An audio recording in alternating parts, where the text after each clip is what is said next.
मिथिला के माटि सँ जनम ली हे जग जननी सिया। मिथिला के माटि सँ जनम ली हे जग जननी सिया।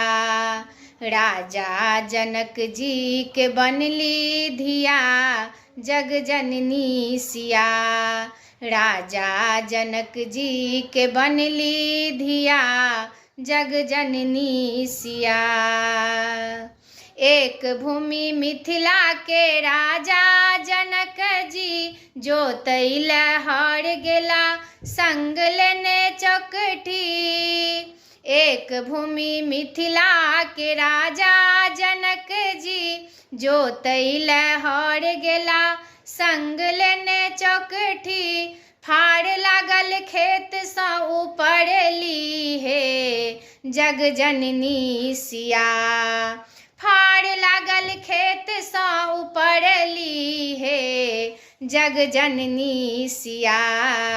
राजा जनक जी के बनली धिया जग जननी सिया। राजा जनक जी के बनली धिया जग जननी सिया। सब तरी जोत भरल घर घर बखारी जानकी लगाब लगली सिया सुकुमारी। सब तरी जोत भरल घर घर बखारी जानकी लगाब लगली सिया सुकुमारी। अंगुरी पर शिव धनु उठौली हे जग जननी सिया। अंगुरी पर शिव धनु उठौलनी हे जग जननी सिया। राजा जनक जी के बनली धिया जग जननी सिया।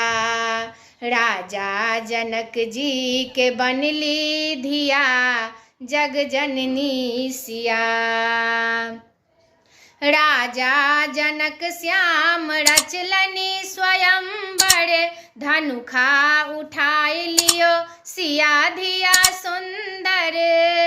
राजा जनक श्याम रचलनि स्वयंवर धनुखा उठाई लियो सिया धिया सुंदर। राम जी के दुल्हन बन गेली हे जग जननी सिया। राम जी के दुल्हन बन गेली हे जग जननी सिया। राजा जनक जी के बनली धिया जग जननी सिया। राजा जनक जी